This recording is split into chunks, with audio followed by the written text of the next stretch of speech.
Bueno, hoy vamos a cerrar la guía 7. En particular vamos a hacer los ejercicios 18 y 21, que son los que involucran a la dependencia temporal en el hamiltoniano. Podemos empezar con el ejercicio 18.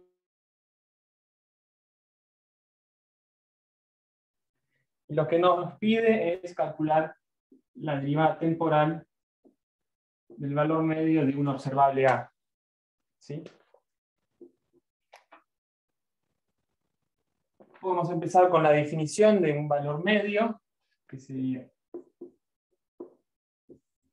Todos sabemos que el valor medio es integral del psi conjugado, el operador psi, integrado en x en todo el espacio.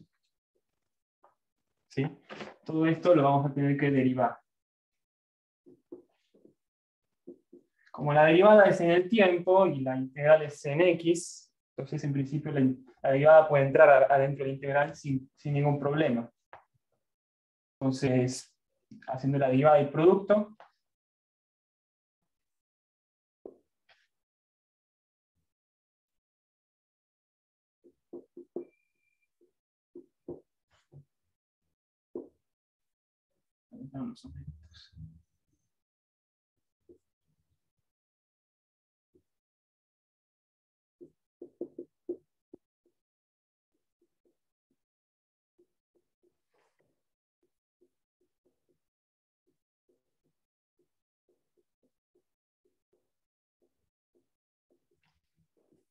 ¿sí? Simplemente diríamos término a término, haciendo la regla del producto. Entonces, podemos reconocer acá, en particular, fíjense, este término que es sencillo de ver qué es la integral de psi conjugado, una derivada de un operador A en el tiempo por psi. Eso lo notamos, valor medio, de A a dt. ¿Sí? Y nos quedan los otros términos que podemos ver. Para ver qué son esos términos, podemos recordar la ecuación de Schrödinger en su manera más general. La ecuación de Schrödinger dependiente del tiempo. ¿Sí? Que ¿cómo era? El hamiltoniano aplicado a psi es IH barra de ADT de psi. ¿Sí? Entonces, por ejemplo, busquemos la derivada parcial de psi respecto del tiempo a partir de la ecuación de Schrödinger. Está acá. Entonces, podríamos ver que de psi a dt es simplemente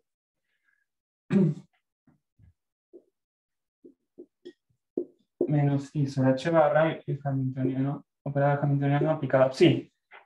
¿Sí? Y es esto, el psi dt, ya lo tenemos acá. Gaby, perdón, no entendí. ¿No te quedan los dos dividiendo tanto i como h barra cuando despejas? Ah, sí. Se puede escribir, fíjate, se puede escribir Ah, sí, ya me 1 acordé. sobre h barra, pero en la particularidad que menos i es 1 sobre i. Sí, sí, me había olvidado de eso, es verdad. Es como les decía, más cómodo. Sí, a mí un poco me incomoda los números imaginarios dividiendo, pero así también, que es lo mismo. Para la derivada en el tiempo del psi conjugado, podemos partir de la ecuación de Schrödinger conjugada, o mejor dicho, traspuesta y conjugada, lo que nosotros llamamos daguear, o adjuntar. ¿Sí? Lo que quiero decir es, podemos hacer tranquilamente adjuntar ambos lados de la ecuación de Schrödinger. ¿Sí? El DAG es conjugar y transponer. Cuando uno transpone, Simplemente se invierte el lugar, el orden.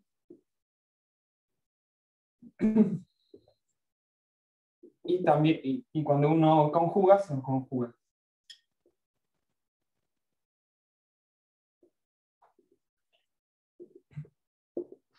Bueno, pero como el hamiltoniano es hermítico, el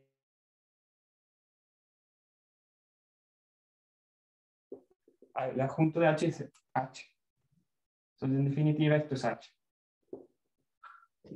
¿Sí?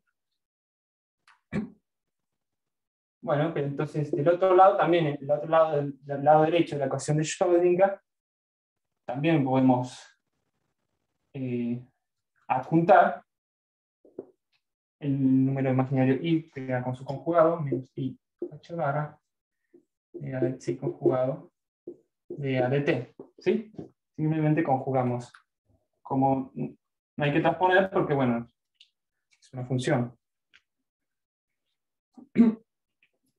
Y entonces acá podemos encontrar, acá podemos despejar cuánto vale de psi conjugado a dt,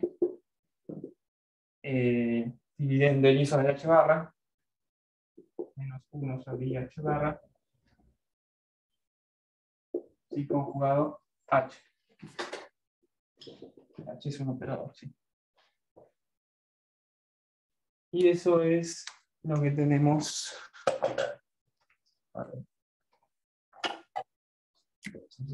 De psi conjugado a dt, y es lo que tenemos acá.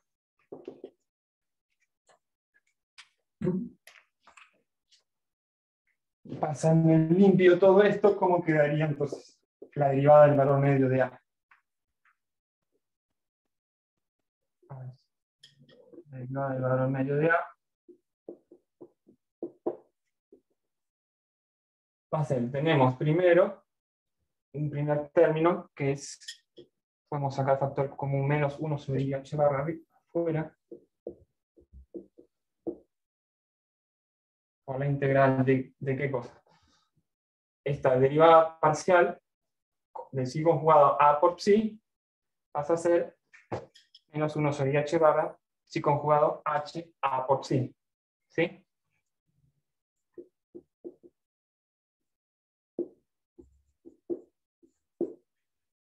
Con el menos, multiplicado por menos 1 sobre I H barra.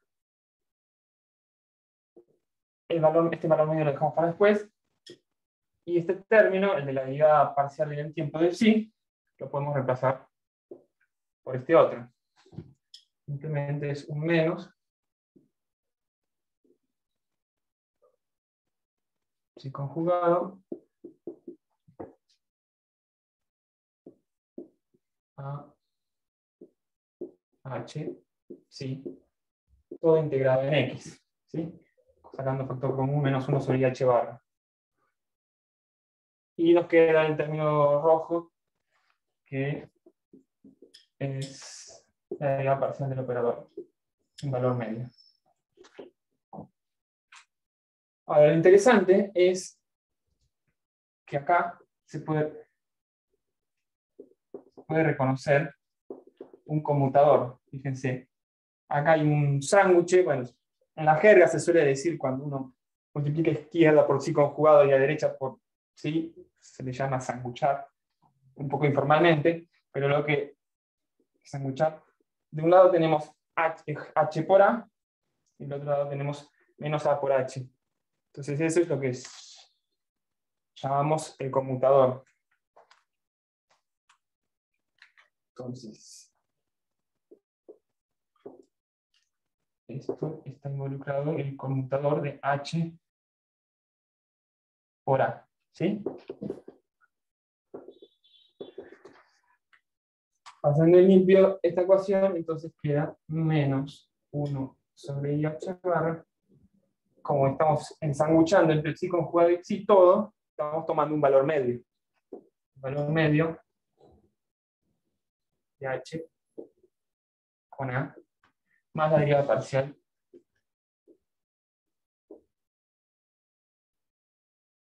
del operador en el tiempo. ¿Sí?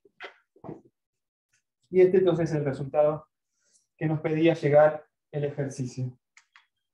Fíjense, ¿por qué nos interesa una derivada temporal del valor medio? Bueno, porque los valores medios son los observables físicos que podemos medir. En particular, si resulta que el operador que estamos mirando no depende explícitamente del tiempo, este término se puede anular. Y si además el operador conmuta con el hamiltoniano, este valor medio del conmutador también se va a anular. Entonces, en esos casos, es lo que es cuando uno dice que A es el operador que uno está mirando, es constante de movimiento.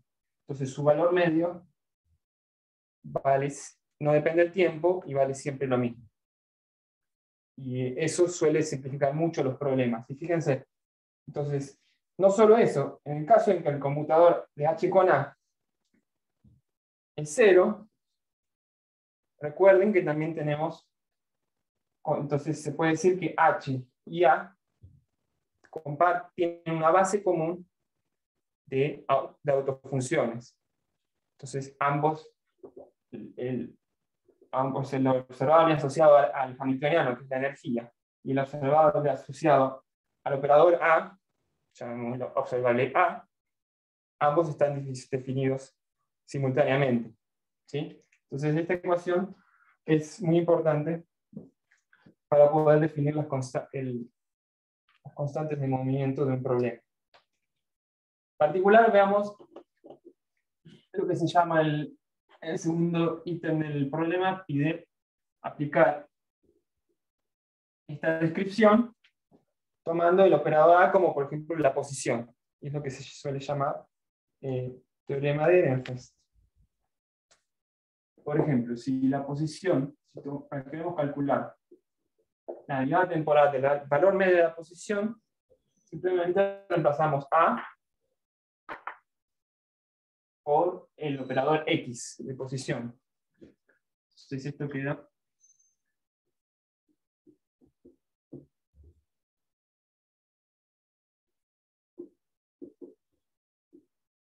así. Bueno, el operador X no depende explícitamente del tiempo. Así que este término no va a estar. La derivada parcial de X respecto al tiempo es 0. Entonces solamente nos queda este valor medio de este conmutador. Ahora, recordando cuál es el hamiltoniano en su versión, bueno, el hamiltoniano, ¿cuánto vale este conmutador? ¿Se acuerdan? H con X, con un hamiltoniano genérico así, un término de energía cinética, más un potencial que dependa de, digamos, de X, y si uno quiere del tiempo, ¿sí? Reemplazando este hamiltoniano en este conmutador, H con el conmutador de H con X va a ser el conmutador de cada uno de los sumandos del hamiltoniano, ¿sí? ¿Se acuerdan de esa propiedad? El conmutador es lineal.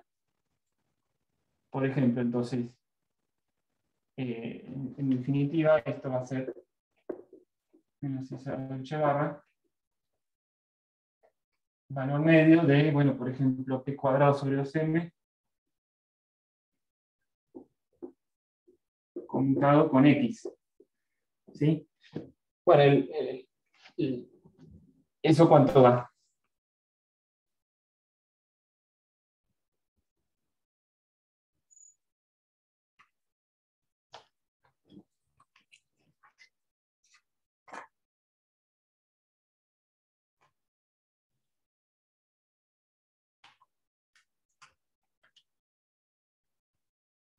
Sí.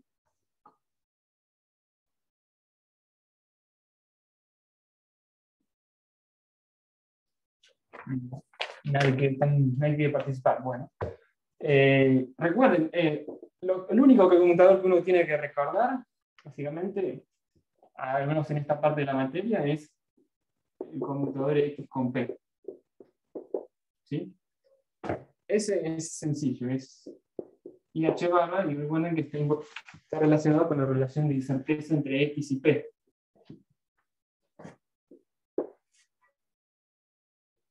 Bueno, acá no tenemos X con P, tenemos P cuadrado con X, pero bueno, esto es menos P con X, ¿sí? Invertir los operadores del conmutador y sacar un menos. Y en realidad tenemos P cuadrado, pero recuerden la regla del producto del conmutador. En definitiva es el conmutador de P cuadrado con X. Uno podía sacar del lado izquierdo uno de los operadores, repetido, pero también tenía que sumar. ¿Qué pasaba si uno sacaba del lado derecho el otro operador? El operador P. ¿Se acuerdan de estas propiedades? Entonces, P cuadrado con X es P por conmutador de P por X. P por X es menos IH barra.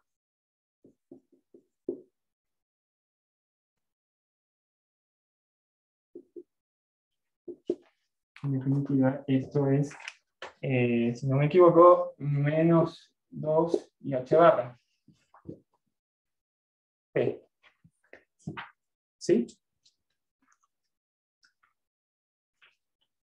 Entonces, P cuadrado sobre 2M. Este conmutador es menos 1 sobre IH barra. El valor medio de menos 2 sobre 2M IH barra por P, el valor medio. ¿Se llega a ver justo? Sí. Cancelando los IH barra y los dos, en definitiva queda que el valor medio de P sobre M es la derivada del valor medio de X. ¿Sí? Fíjense el principio de correspondencia. X punto, por ejemplo, de la velocidad clásica es el momento lineal sobre M. Bueno, acá está valiendo, aparentemente vale todo lo mismo, pero reemplazando las coordenadas clásicas por su valor medio en cuántica. Esta es una de las relaciones de Ehrenfest. Y la otra interesante es ¿qué pasa si luego toma el valor medio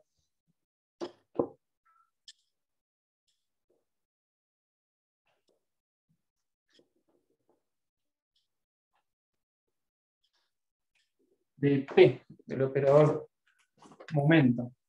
El valor medio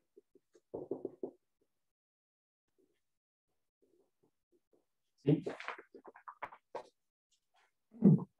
Nuevamente usamos el resultado que obtuvimos antes.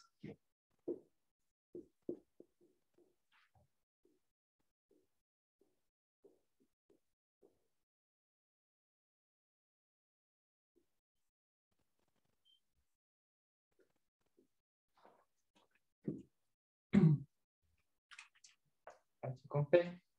El operador momento lineal no depende del tiempo explícitamente, así que su derivada parcial es nula. Este término nos queda entonces el conmutador entre H y P.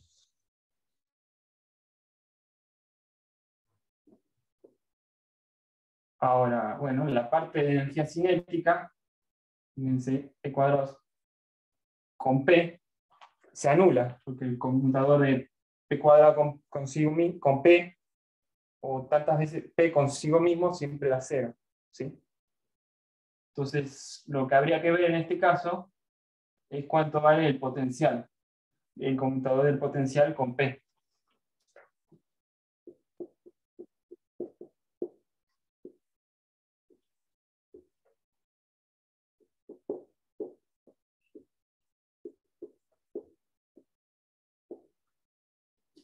¿sí? ¿Y ahora qué hacemos si no conocemos el potencial?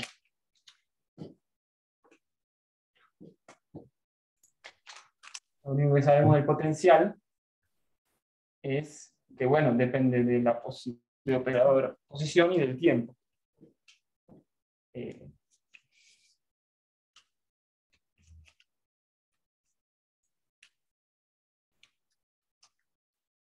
Bueno, en principio. ¿Sí? No, nada, que igual, o sea, reemplazando P podés hacer cosas. ¿No? No estás, Buenísimo. Sigo tu idea entonces. En efecto, hay que recordar que P es menos IH barra de A de X. En definitiva, y este valor medio es una integral, así que podemos por ahí trabajar con el argumento de adentro de la integral. Explícita. Esto es una integral.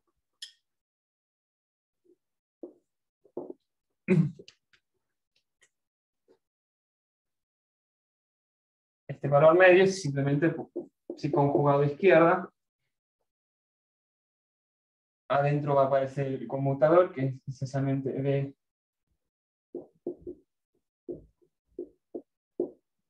D por el momento, menos IH barra de A de X de A de B por sí.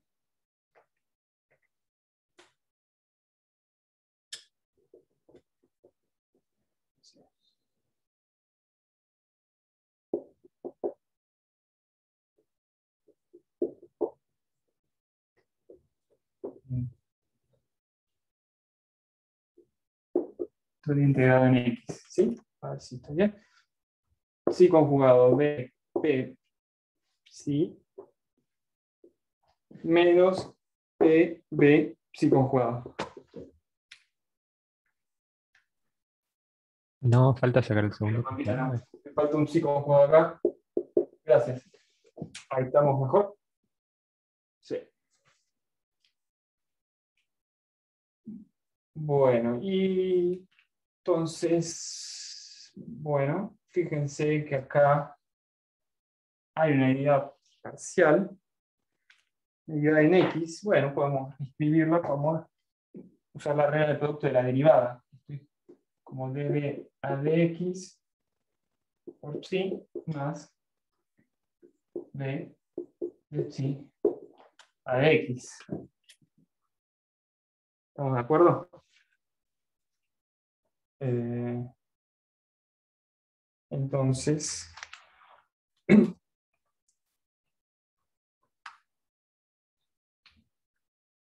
fíjense, acá tenemos una de psi a de X, psi conjugado b de psi de X, y acá también otro b de psi de X, con el psi conjugado adelante. La única diferencia es que acá hay un menos IH barra, y acá hay un menos IH barra, o sea, necesariamente hay un más. Entonces, estos dos términos, el que involucra a este paréntesis rojo y al de este paréntesis rojo, se cancelan. ¿Se ve? En definitiva, esto quedaría entonces menos 1 sobre H barra, solo este término. Voy a marcar en azul, que lo escribo a continuación. Es el sí conjugado y H barra. Menos queda adelante de X, ¿sí? De X.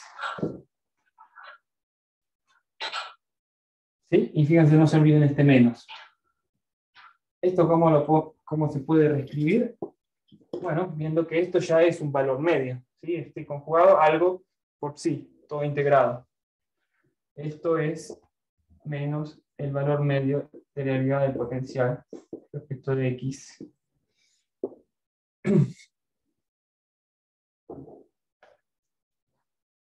Si uno quiere lo que así.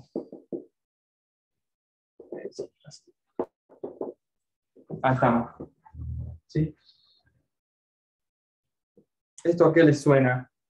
Derivada del momento en el tiempo, en valor medio, igual a menos la derivada del potencial. Esto suena mucho a una fuerza, ¿sí? A lo que uno conocía en mecánica clásica como una fuerza, menos la derivada del potencial.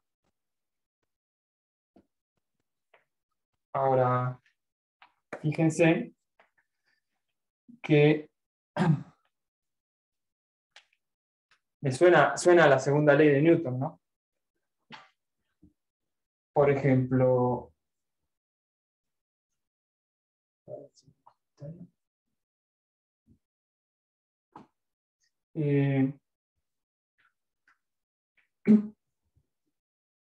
¿cómo se entiende esto? O sea, uno puede decir así tranquilamente, bueno, reemplazo todos los observables por sus valores medios y entonces vale la segunda ley de Newton.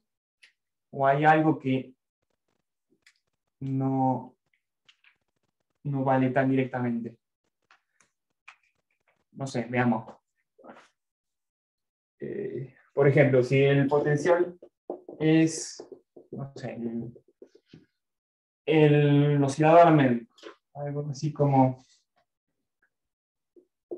un medio m cuadrado x cuadrado, ¿sí? Bueno, lo que nos está diciendo esto es, queremos calcular la derivada del valor medio de P, bueno, derivemos el potencial.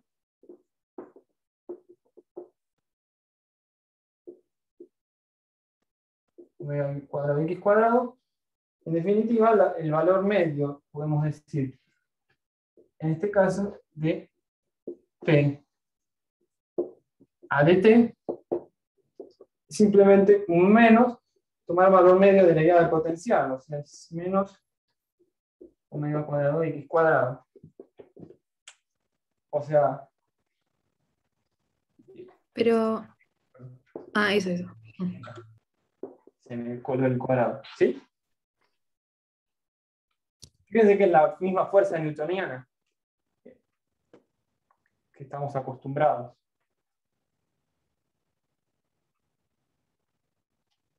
Ahora, hay una cuestión particular, es que esto funciona, da el mismo resultado clásico, porque el potencial fue cuadrático, es casualidad en realidad. Que probemos, por ejemplo, con un potencial que fuese cúbico, ¿sí? Imaginemos, el potencial es algo así como x al cubo, imaginemos ese potencial. En ese caso, bueno, podemos derivar el potencial, algo así como 3x cuadrado. Pero fíjense, ahora, si uno toma el valor medio de b a de x, ¿sí?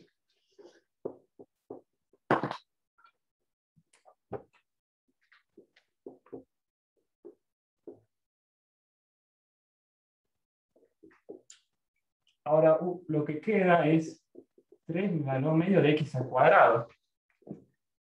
Digamos, no queda, y esto no tiene por qué ser, es en general distinto a 3 valor medio de x al cuadrado. ¿Se ve la diferencia? De hecho, no sabemos, el operador x, la diferencia entre dos, porque estos dos términos no son iguales, tiene que ver, ¿se acuerdan? Con la relación de dispersión. Lo que uno llama delta x delta x al cuadrado es la diferencia entre estos dos valores medios. Entonces, en este caso, para un potencial genérico, es la derivada del momento lineal respecto al tiempo, el valor medio no coincide con lo que sería clásicamente. Clásicamente uno esperaría que esto fuese valor medio no, perdón, derivada del potencial evaluada en el valor medio de X. ¿Se ve la diferencia? Es algo interesante para mí. Perdón, Gabriel, ¿puedo hacer un comentario? Sí, adelante. Esto que cuenta Gabriel está buenísimo porque es espectacular y uno ahí puede darse cuenta que lo que vos pensás cuando vos ves tipo física 1 es que vos suponés que vos sabés perfectamente la posición en la que están las cosas, ¿no? Eso es lo que más o menos uno supone. Entonces ahora cuando uno mete el principio de incertidumbre cambia todo, pero uno siempre se está imaginando cosas sumamente localizadas, donde justamente el valor medio de x cuadrado y el valor medio de x al cuadrado son lo mismo, ¿está bien? En la perspectiva clásica. Entonces, nada, simplemente quería decir eso. Gracias, Juli. Sí, es algo. Esto es lo que se llama teorema de Ehrenfest, y está bueno notar que no es exactamente lo clásico. En caso de la posición, sí, casi lo mismo. Pero hay una sutileza, es que uno clásicamente esperaría que el potencial, la función, depende del valor medio de X, no que uno toma valor medio de afuera, del lado de afuera. ¿Sí? Creo que con eso estaría el ejercicio. Gabriel, antes de que sigas, también me gustaría hacer dos comentarios. El primero, no sé si se me escucha bien, porque estoy con mucho ruido de fondo. Se escucha ¿Se perfecto. escucha? Bárbaro. Sí. No, quería comentar algo, me parece que es un typo de la guía. Fíjense que no es lo mismo calcular la derivada temporal de un valor medio que el valor medio de una derivada temporal.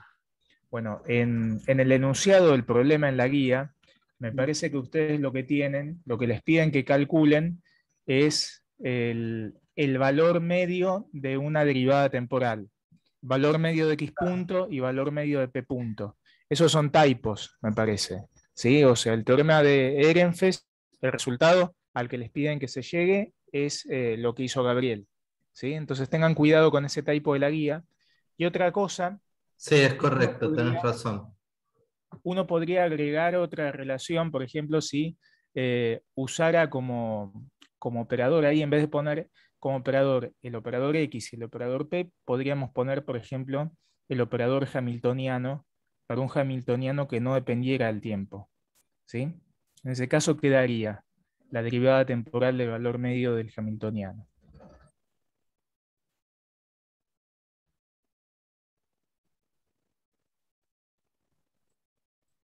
Habría que calcular el Cero. conmutador cero, ¿no? Habría que calcular el conmutador del hamiltoniano consigo mismo, que da cero.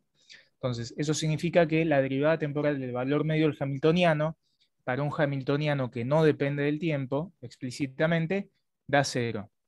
¿Cómo interpretarían eso? También, el clásico. ¿Con qué está relacionado el hamiltoniano? La conservación de la energía. ¿Sería? Exactamente, esa podría ser otra interpretación, ¿sí? O sea, es algo que se le podría agregar. ¿Sí? Era ese el comentario y tengan cuidado con el typo ese de la guía. Nada más. Sí, corrijan y pónganlo en términos de lo que contó Gabriel.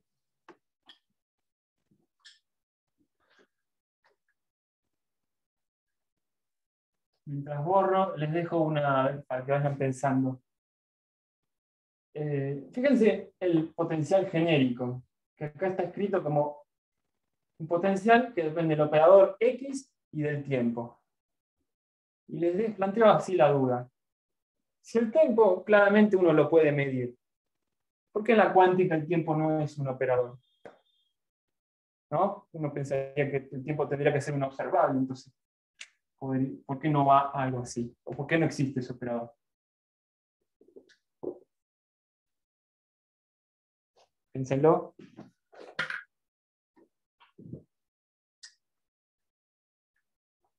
¿Se entiende la duda?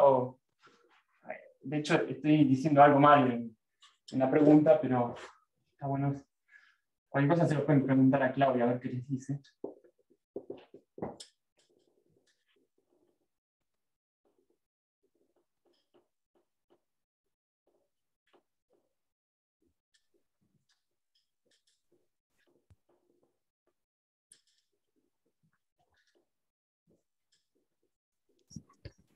No sé si tiene que ver,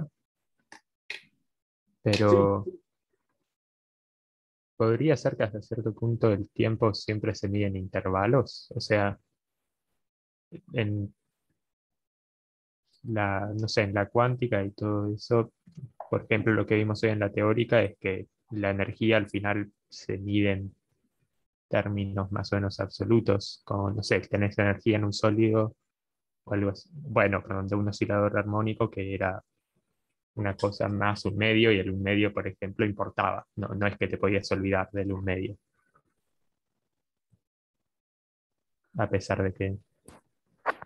¿Decís porque hay una incerteza en el tiempo? No sé, No, no sé, era una cosa, no creo que tenga mucho está que bien. ver. No, no, no es tan sencilla la pregunta. Eh, de hecho, eh, digamos,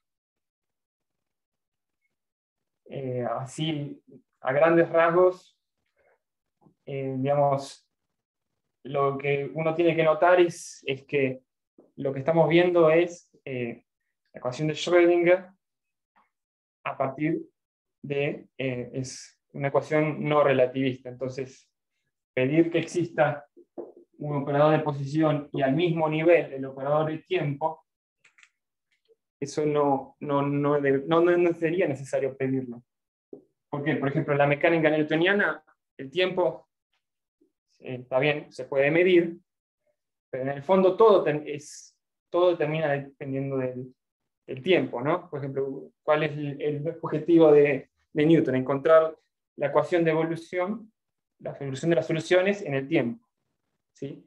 Bueno, en mecánica cuántica no relativista que estamos viendo, también el tiempo no es un observable, en el sentido que los observables, ¿qué son? Son lo que podemos medir y que quedan definidos a partir del estado del sistema, ¿sí? Uno mide la posición y lo que uno obtiene depende del estado del sistema. Ahora, el tiempo no es un observable, porque en definitiva el estado del sistema también a su vez depende del tiempo. No sé si queda claro, o sea, al igual que en la mecánica newtoniana el tiempo, todo determina dependiendo del tiempo. Entonces, cuánticamente el tiempo no es un observable, sino que es un parámetro que caracteriza las diferentes soluciones posibles de la función de onda o de los estados. ¿Okay? Pero bueno, no sé si soy el mejor para explicarlo, cualquier cosa, si les queda la duda, les pude plantear la duda, pueden consultarlo a Claudia, que lo va a saber explicar mucho mejor que yo.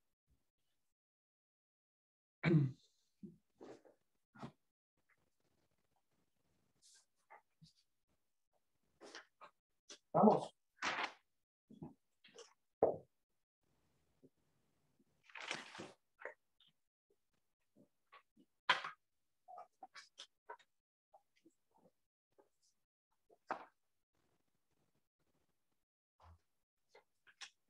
Bueno, el otro ejercicio que quería plantear, si no hay dudas, empiezo, es el 21, que nos dice mostrar que la ecuación de Schrödinger es separable cuando el potencial de interacción depende solamente del tiempo. ¿Sí? La ecuación de Schrödinger, tal como la conocemos,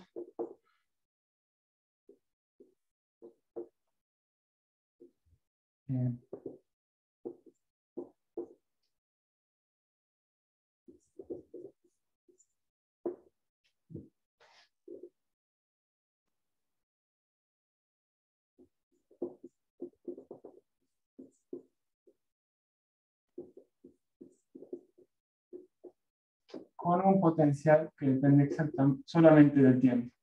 ¿Sí? Nos dice, ¿qué quiere decir que ver si es separable la ecuación de Schrödinger? En definitiva, a uno lo que le gustaría para poder resolver más fácilmente es poder escribir la ecuación de Schrödinger que de un lado de la ecuación haya algo que solamente dependa del tiempo, y del otro lado de la igualdad, algo que dependa solamente de la posición. Perdón, Gabriel, te quedó una I de más en el. O sea, en la parte donde escribiste el laplaciano. Te quedó una. Menos h barra cuadrado sobre 2m, te quedó una I ahí. Sí, sí, sí. Bueno, sí, sí, sí. Menos mal. Esto sí, la 2 sí está bien. Gracias. Entonces, para ver si es separable, bueno, vamos a proponer que la función de onda. David, no entendí eso. Entonces, separable es que puedas poner de un lado lo de X y del otro lado lo de T, entonces. Claro, sí. Fíjate, Ok. si llegamos a eso, en definitiva, el problema se resuelve a tener dos ecuaciones diferentes. Bueno, ahora vamos a ver, perdón, me estoy adelantando. Ok, Pero ok. separable quiere decir que sí. De hecho, el método de separación de variables lo vamos a usar mucho en las próximas guías, sobre todo para potenciales de 3 dimensiones, todos 3 dimensiones. Pero en el caso del tiempo también sirve. Para ver, simplemente uno propone un ansatz, o uno propone que la función de onda, que depende de la posición en el tiempo, van a ser dos funciones. Por ejemplo, una phi de x y una var phi de t. ¿Sí? Veamos si, poniendo esta función de onda particular, veamos si podemos separar la ecuación de Schrödinger en dos partes. Reemplazando entonces,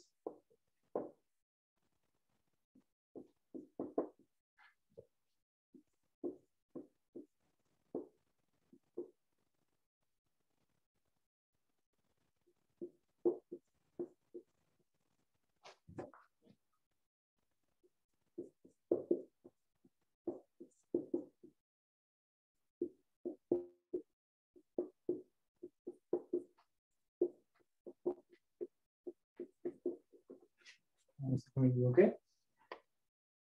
Vamos, simplemente reemplazamos esta posible función de onda. Y fíjense que pasa algo interesante. Si uno, por ejemplo, divide a ambos lados por la función de onda, por ejemplo, multiplicamos por 1 sobre psi, fíjense cómo queda. Por ejemplo, del lado izquierdo dividimos por phi por bar phi, ¿sí? Entonces, del lado izquierdo quedaría algo así como I h barra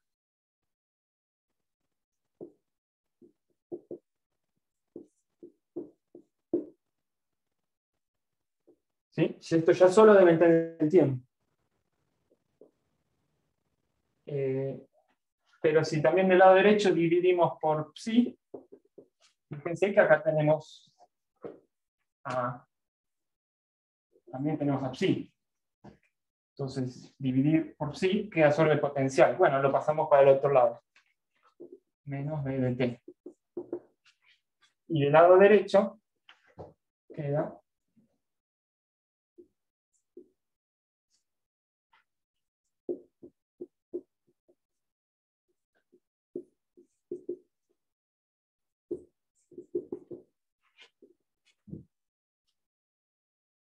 ¿estamos de acuerdo?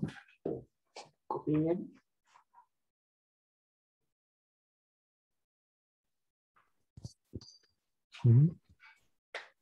¿Sí? No sé. Yo desde acá tengo otra perspectiva.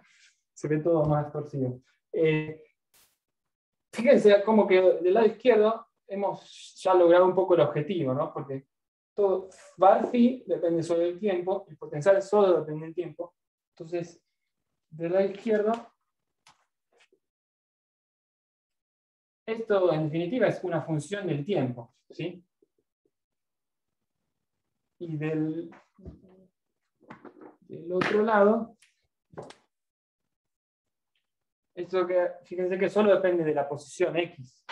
Es otra función del tiempo, de la posición. Y acá entonces hemos logrado en principio el objetivo de poder separar la ecuación de Schrödinger en una parte que depende del tiempo y en una parte que depende de la posición. Ahora, una pregunta. ¿Qué funciones, cualquier función arbitraria, f y g, cumplen esta ecuación? ¿O qué tiene quién tiene que ser f o g para poder decir que algo que depende del tiempo sea algo que depende solo de x? Tendrían que ser constantes. Buenísimo. Bueno. ¿Todos lo ven eso? En efecto, esto va a ser una constante. Necesariamente esto también tiene que ser, de hecho, la misma constante. No hay otra posibilidad. Porque si esto fuese algo que dependiese del tiempo, para un dado t, puede ser que sea igual a una función para un dado de x. Pero no para cualquier x. Y así viceversa. Entonces, evidentemente, la única manera de que esta igualdad valga para cualquier tiempo y para cualquier posición es que sean constantes y la misma constante de ambos lados. Bueno, llamémosla a esa constante, no sé, alfa. Entonces,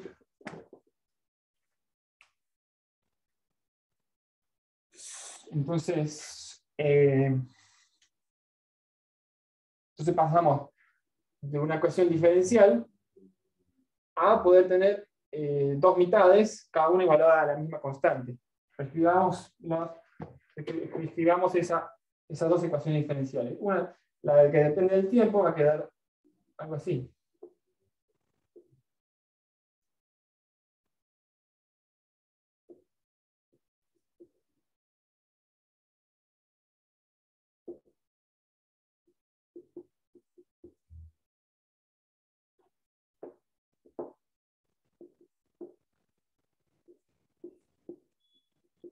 ¿Sí? Con alfa la constante. Y por otro lado tenemos la otra ecuación diferencial que tiene que cumplirse. Este es para var phi y este es para phi. Para phi queda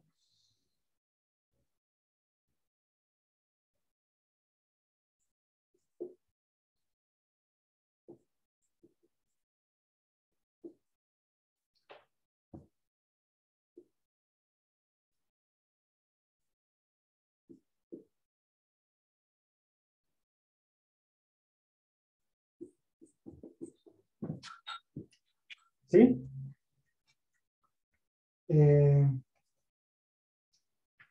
Fíjense, entonces esto es muy importante porque simplifica mucho el problema. Ahora nos tocaría entonces resolver solamente dos ecuaciones diferenciales, pero que solo dependen de una sola variable. Es algo así. Así que, de hecho, fíjense, esta es muy sencilla.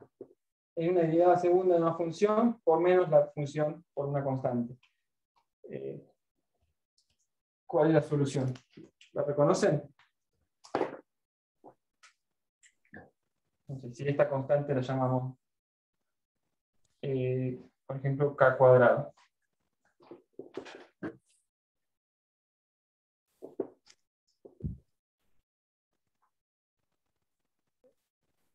Es un oscilador armónico. Mm. Bien. ¿Cuál es la solución? Una exponencial compleja con una fase y una amplitud. Está bien, sí, sí, sí. Lo pensaba escribir también. Vamos a un lugar.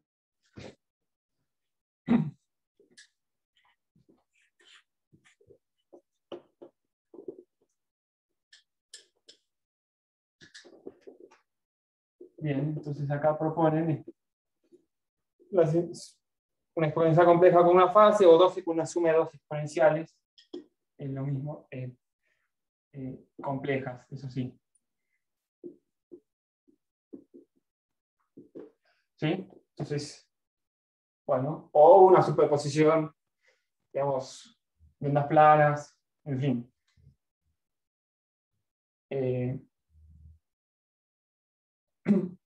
Entonces, este es fácil de resolver. Y la otra, ¿cómo ustedes resolverían? La que depende del tiempo.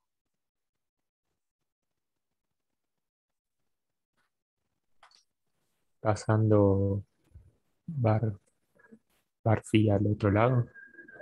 O sea, viendo que es la derivada del logaritmo y todo eso. Perfecto, sí. Hagamos eso. Simplemente integrando directamente, queda 1 sobre phi de phi por un lado y el otro lado de más alfa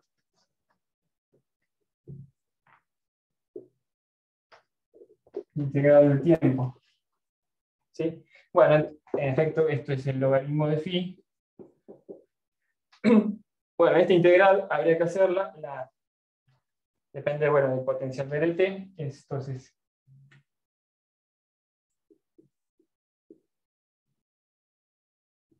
me falta un menos.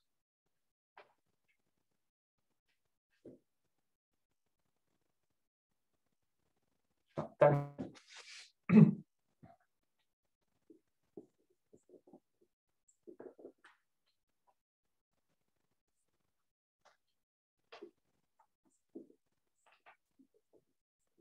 Más alguna constante de integración. Qué sé yo.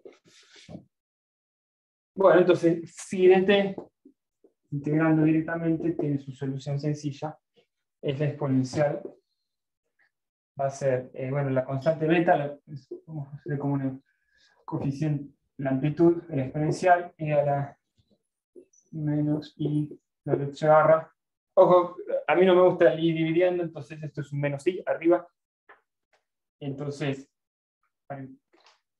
menos i la integral de d de t por y a la menos i h barra alfa t. Esa es entonces otra solución, una solución para phi de t. Bueno, entonces la solución total, phi de xt va a ser simplemente phi de x por phi de t. En particular, creo que el problema phi de con b de t igual a b0 coseno de omega t. Entonces, bueno, esta integral la podemos hacer sencillamente. La integral del coseno es el seno, entonces quedaría algo así. La parte espacial, la x con b, bueno, ahí hay que eliminarlas. Y 0 menos i sobre h barra.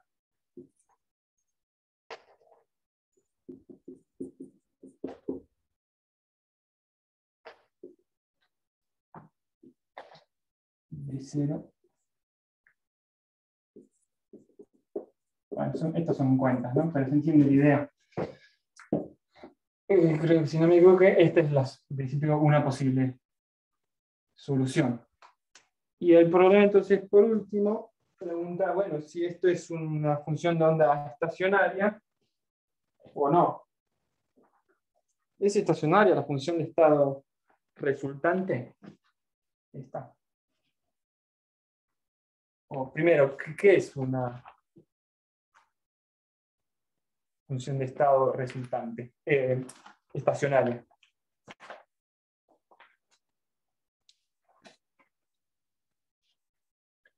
¿Se acuerdan?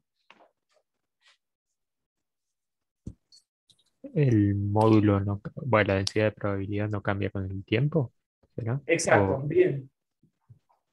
Y entonces,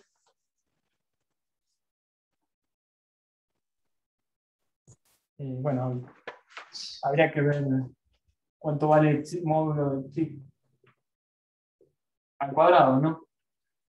Y es chi conjugado chi.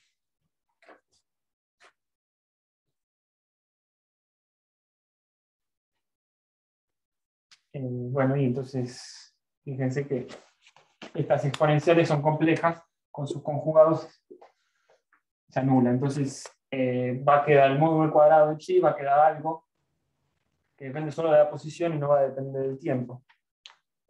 ¿Y qué quiere decir que la amplitud al cuadrado, la distribución de probabilidad de lo que estemos estudiando no depende del tiempo? Bueno, que cualquier observable que uno quiera tomar el valor medio de A en el tiempo, bueno, es psi conjugado A por psi. Bueno, pero si psi conjugado psi no depende del tiempo, este valor medio tampoco va a depender del tiempo, entonces va a ser, bueno, t igual a 0. Entonces, eso, por eso, obtener observables que no dependen del tiempo sucede si la función de onda es estacionaria. En este caso, sí lo es.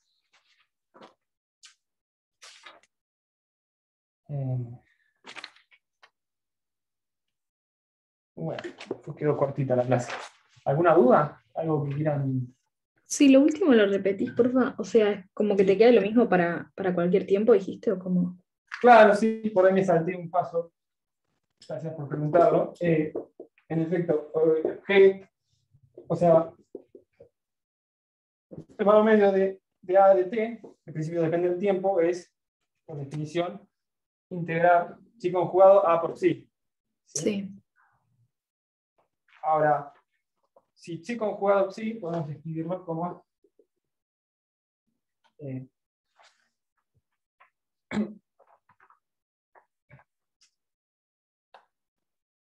si psi es phi de x por phi de t, entonces esto quedaría phi conjugado bar phi conjugado a phi bar phi. Ahora, si como phi y phi conjugado, fíjate acá, son exponenciales complejas. Entonces,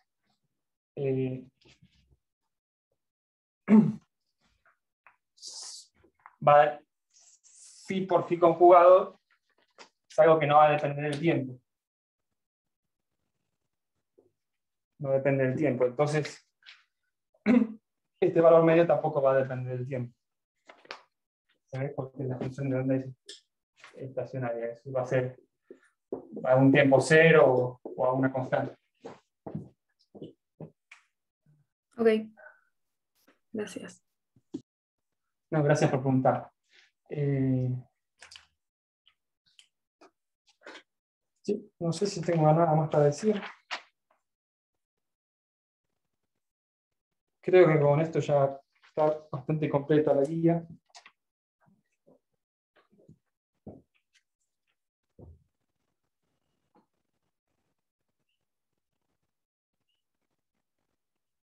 Ah, claro, me están diciendo algo por la cucaracha, algo interesante.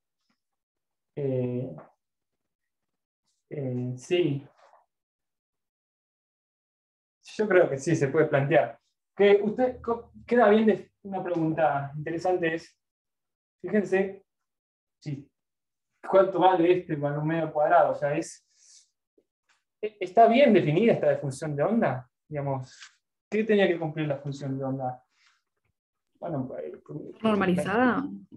claro, tiene que estar normalizada porque su interpretación es que su modo al cuadrado, la integral de su modo al cuadrado en todo el espacio tiene que dar 1.